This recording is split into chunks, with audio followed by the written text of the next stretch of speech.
Hi friends, వార్తా 9 MLC ఎన్నికలకు BRS దూరం, లోక్సభ ఎన్నికలకు బీజేపీ ఇన్ఛార్జీల నియామకం అయితే జరిగింది. భారీ ఉద్యోగాల త్వరలోనే మెగా డిఎస్సి నోటిఫికేషన్ 11,700 పోస్టులకు అయితే భర్తీకి కసరత్తు చేస్తున్నారు. అది ఎన్నికలకు ముందే. అండ్ గ్యారంటీలపై ఒక సబ్ కమిటీని అయితే అపాయింట్ చేశారు. దానికి చైర్మన్ గా బట్టి విక్రమార్క, డిప్యూటీ సీఎం అండ్ సభ్యులుగా మంత్రులు Sridhar Babu, Ponguleti. So data entry అయితే ఈ నెలాఖరికల్లా కంప్లీట్ అవుతుంది అని చెప్తున్నారు. 6 గ్యారంటీలు మాత్రం 100 రోజులు ఖచ్చితంగా అమలు చేస్తాం. ఇంకా 40 రోజులు కూడా కాలేదు. 40 రోజుల్లో చేస్తామని చెప్పలేదు కూడా. దీనికి ఇష్యూ చేస్తున్నారని ఇక్కడ మంత్రులు అయితే అడగటం జరిగింది. బరిలో సోనియా. సో సోనియా గాంధీని తెలంగాణ నుంచి, నల్గొండ కానీ, ఖమ్మం నుంచి కానీ లోక్సభకి పోటీ చేయించాలని రాష్ట్ర కాంగ్రెస్ మెంబర్స్ అయితే చూస్తున్నారు. అండ్ బిల్కాస్ బాను కేసులో 11 మందికి క్షమాభిక్ష ఇచ్చినందుకు కోర్టును మందలిచ్చి గుజరాత్ ప్రభుత్వాన్ని మందలిచ్చి మళ్ళీ వాళ్ళని అరెస్ట్ చేయాలని సుప్రీంకోర్టు అయితే సంచలనం తీర్పిచ్చింది. సో ఇదివరకు ఏదైతే వాళ్ళు తీసుకొచ్చిన డాక్యుమెంట్స్ ఎవిడెన్స్ ఉన్నాయో అవన్నీ ఫేక్ అని తెలిసిన తర్వాత మళ్ళీ ఇది మనకి ఇక్కడ సుప్రీంకోర్టు అయితే ఈ యాక్షన్ తీసుకుంది. సో దానికి మళ్ళీ కంపల్సరీగా వాళ్ళని ఖచ్చితంగా అరెస్ట్ చేయాల్సి వస్తుంది. 26 నుంచి మళ్ళీ ఎలక్షన్స్ సంబంధించిన క్యాంపెయిన్ జిల్లాలలో జరుగుతుంది. ఎంపీకి సంబంధించిన ఎలక్షన్స్ వస్తున్నాయి కాబట్టి, మనకి లోక్సభ, పార్లమెంట్కి సంబంధించిన ఎలక్షన్స్ వస్తున్నాయి కాబట్టి, దానికి సంబంధించిన విషయంలోనే మళ్ళీ మంత్రులు కానీ, కాంగ్రెస్ అధ్యక్షులు కానీ, అన్ని పార్టీ వాళ్ళు హడావడి చేస్తున్నారనమాట. లోక్సభ ఎన్నికల్లో త్రిముఖ పోరు చేయాలని కేటీఆర్ అంటుండ్రు. వేగంగా బియ్యం పంపిణీ 31 కంప్లీట్ చేయాలని ఉత్తమ్ కుమార్ రెడ్డి అండ్ నల్గొండ హస్తగతం. సో నల్గొండ మున్సిపల్ చైర్మన్ అనేది కాంగ్రెస్ ప్రభుత్వానికి వెళ్ళిపోయింది. సో లోక్సభ ఎన్నికల్లో ఎవరైనా ఇంట్రెస్ట్ ఉంటే బరిలోకి ఎలా పోటీ చేస్తుందో అలా చేయొచ్చు. సో ఎంపీకి మినిమం క్వాలిఫికేషన్స్ ఏం కావాలి, ఎట్లా ఎలిజిబుల్ ఉంటుంది, దానికి ఎలా ప్రొసీడ్ కావాలనేది నేను వీడియోస్ చేసి పెడతాను. Please like and share, subscribe my channel. Coming to next news. So శంషాబాద్కి సంబంధించిన భూ కబ్జాకి హైకోర్టు తీర్పు ఒకటి ఇచ్చింది.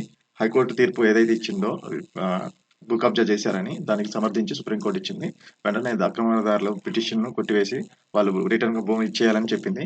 ఆసిఫాబాద్ అటవీ ప్రాంతంలో 2 పెద్ద పులుల మధ్య ఘర్షణ జరిగింది. దాంట్లో ఆడపులి అయితే చనిపోయింది. ఎందుకంటే ఇవి మంచిగా నెక్స్ట్ జనరేషన్ కోసం వచ్చేసి కలవటం కోసం వచ్చి ఆధిపత్య పోరులో ఇట్లా జరుగుతుంటాయి అనమాట. ట్రై కమిషనరేట్ లో సంక్రాంతి ఆంక్షలు, కొత్త ప్లాంట్ పై కోకోకోలా ఆసక్తి. ఏదైతే మన మన రీసెంట్ గా కొత్త ప్లాంట్ కి కోకోకోలా ఆసక్తి చూపించిన తర్వాత బిల్డ్ మిల్ కి సంబంధించిన కూడా మళ్ళీ ఓపెన్ చేయాలని మన సీఎం అయితే కన్సిడర్ చేశారు. హైకోర్టు టైమింగ్స్ అయితే చేంజ్ అయినాయి. అవి ఫస్ట్ మార్నింగ్ 10:30 నుంచి 1:30 వాటికి అండ్ 2:15 నుంచి మళ్ళీ 4:15 వాటికి టైమింగ్స్ అయితే ఉన్నాయి. సో ఇది టైమింగ్స్. టీఎస్పీఎస్సీ స్కామ్ లో మరికొందరు అరెస్ట్ అయ్యే అవకాశం ఉంది. సిపిఎస్ జాయింట్ సిపి రంగనాథ్ వెల్లడి. ఇంకా చాలా మంది ఉన్నారని అర్థం. ఉచిత ప్రయాణానికి విషయంలో మాత్రం ఎవరైతే టీఎస్ఆర్టీసీ ప్రొవైడ్ చేస్తుందో ఎండి సజ్జనార్ చెప్పింది ఏంటంటే, ఉచిత ప్రయాణానికి ఖచ్చితంగా ఒరిజినల్ డాక్యుమెంట్ ఏదైతే ఆధార్ కార్డు కానీ, మీ డ్రైవింగ్ లైసెన్స్ కానీ ఇలాంటివన్నీ ఒరిజినల్ కార్డులు కంపల్సరీ తీసుకుపోవాలి. లేకపోతే జరిమానా వేస్తాం. 0 టికెట్ లేకపోతే 500 జరిమానా అని చెప్తున్నారు. 17 లోక్సభ స్థానాలలో బీఎస్పీ పోటీ. ఆర్ఎస్ ప్రవీణ్ కుమార్. కాళేశ్వరం టీఎస్పీఎస్సీ కుంభకోణాలపై విచారణ జరిపించాలి సిబిఐ చేతని రిక్వెస్ట్ చేస్తుంటూ మనకి ఏమవుతుందో. అప్పులు ఎట్లా తీరుస్తారు, హామీలు ఎట్లా ఇస్తారు. సో డబ్బులు లేనప్పుడు హామీలు ఎందుకు ఇచ్చారు, అవి ఎలా అమలు చేస్తారు, అవన్నీ చెప్పాలి క్లియర్ గాని. 317 జీవోను ఎందుకు సవరించడం లేదు, తెలంగాణ బాగుపడాలంటే బీజేపీకి ఓటేయండి అని బీజేపీ జాతీయ ప్రధాన కార్యదర్శి బండి సంజయ్ అంటున్నారు. ఎవరికి వాళ్ళే, ఏ పార్టీ వాళ్ళే, కానీ నష్టపోయేది ప్రజలు. రైతుల శోకం జాతికి శాపం. ఇది మాత్రం నిజం. ఇది జరిగిందనుకో నిజంగా అది జాతికి శాపంగా మారింది. పెద్దల పాలవుతున్న పేదల బియ్యం. సో ఇది ఇట్లా ఉంటుందన్నమాట. మంచిగా రాశారు. ఇన్ కేసు ఎవరికైనా టైం ఉంటే చదువుకోండి. ప్రజాస్వామిక విలువలు చేటు తెచ్చిన పెగాసిస్ అనేది ఒక వైరస్ లెక్క, ఒక స్పై ఏజెన్సీ నుంచి అందరిది ఇండైరెక్ట్ స్పై లెక్క కండక్ట్ చేస్తుంటారు అనమాట. సీక్రెట్ గా మన డేటాని వాళ్ళు హ్యాక్ చేసి దాని గురించి అందరినీ బెదిరిస్తుంటారు కొంతమంది. సో దాని గురించి నేను కామెంట్ చేయండి ఇన్ కేసు ఎవరికైనా ఇంట్రెస్ట్ ఉంటే. ప్రజావాకు సంబంధించిన విషయంలోని కొన్ని ఇష్యూస్ అయితే ఇట్లా రైజ్ చేశారు. ఆరోగ్య వివరాలు వెల్లడించాలని శ్రావణి హైదరాబాద్. ఉచితాలలో ఖజానా ఖాళీ, ఉచితాలతో ఖజానా ఖాళీ అని. రిజర్వేషన్ బిల్లులు అమలు చేయాలని, ప్రాణాలు హరిస్తున్న పొగమంచు, విలువలు నేర్పాలి, పేదరికంపై దృష్టి సారించాలి. ఇలా డిఫరెంట్ టాపిక్స్ మీద వాళ్ళు ఇష్యూస్ మీద ప్రజావాకులో వచ్చారు. అండ్ పార్టీలో అంతరాల వల్లే ఎన్నికల్లో వైఫల్యం. సో మేజర్ గా బీఆర్ఎస్ పార్టీకి కారణం ఏంటంటే, టీఆర్ఎస్ తెలంగాణ అనే భావాన్ని తీసేసింది, బీఆర్ఎస్ భారతీయ రాష్ట్ర సమితిగా మార్చింది. దీనివల్ల మేజర్ లాస్. తెలంగాణలో ఉన్న తెలంగాణ అనే ఒక ఇంటెన్షన్ ని డిలీట్ చేసినట్టు అయిపోయింది. ఇంకొక విషయం వచ్చేసి స్కీమ్లు మేజర్ గా ఎమ్మెల్యేస్ కి వాళ్ళ అసోసియేటెడ్ మెంబర్స్, అంటే వాళ్ళకి చుట్టుపక్కల వాళ్ళు ఎమ్మెల్యేలకి దగ్గరకు ఉన్న వ్యక్తులకి ఎక్కువ స్కీమ్స్ అవుతుంది. అది కాకుండా ఆ స్కీమ్స్ కూడా ఉన్న వాళ్ళే ఎక్కువైనాయి. అస్సలు లేని వాళ్ళకి ఎవరికీ రీచ్ కాలేదు. ఇవి మేజర్‌గా వాళ్ళకి లాస్ట్ కారణం ఇది. అందువల్లే మేజర్‌గా ఎక్కువ విలేజెస్‌లలోనే ఈ చేంజ్ అనేది తీసుకొచ్చి కాంగ్రెస్‌కి ఓటేయాల్సొచ్చింది. ఎవరు లేనప్పుడు ఉన్న వాళ్ళకి తప్పదు కాబట్టి కాంగ్రెస్‌కి ఓటేశారు. గిరిజనుల అభివృద్ధికి కట్టుబడిన ఎన్డీఏ వికసిత్ సంకల్ప యాత్రలో ప్రధానమంత్రి మోడీ. ఖైబార్ పఖ్తూన్‌లో పోలీస్ వ్యాన్పై బాంబు దాడి. సో ఇస్లామాబాద్ పాకిస్తాన్ మనకు తెలిసిందే. ఇక్కడ 5గురు పోలీసులైతే దుర్మరణం. హై కమిషనర్లతో భారత్ మాల్దీవులు సంప్రదింపులు. సో రాజుకుంటున్న వివాదం భారత సార్వభౌమత్వంపై దాడిగా ప్రకటన, బహిరంగ క్షమాపణ చెప్పాలని లక్షద్వీప్ అడ్మినిస్ట్రేటర్. అయోధ్య విరాళాలు మొత్తం ఎంత? 6.64 లక్షల కోట్ల పెట్టుబడులు అయితే వచ్చాయి. ఇది 2 రోజుల ఇన్వెస్ట్మెంట్ సదస్సులో సో గణనీయంగా ఒప్పందాలు. సీఎం స్టాలిన్. అయోధ్య ప్రాణ ప్రతిష్ఠ వేడుకకు 7,000 మంది అతిథులంట. 5,000 మంది విద్యార్థులపై వర్సిటీ ప్రొఫెసర్ లైంగిక వేధింపులు. పీఎంఓకి సీఎంఓకి ఆకాశ రామన్న సో ఫిర్యాదులు. 44,015 కోట్ల మేరకు బోగస్ ఐటీసీ క్లెయిమ్లు. మళ్లీ తీవ్రమవుతున్న రష్యా ఉక్రెయిన్ యుద్ధం.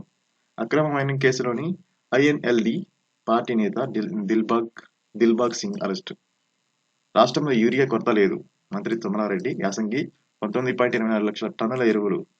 కాటేసిన కల్తీ వరి విత్తనాలు భారీగా నష్టపోతున్న రైతాంగం. కేసీఆర్ కుటుంబాన్ని ఓడించాలని జనం ఆశించారు. టీపీసీసీ సీనియర్ ఉపాధ్యక్షుడు. వైఎస్ మరణంపై అవాస్తవాలు ప్రచారం. ఏపీ డిప్యూటీ సీఎంపై ఫిర్యాదు. ఆయనపై కఠిన చర్యలు తీసుకోవాలి.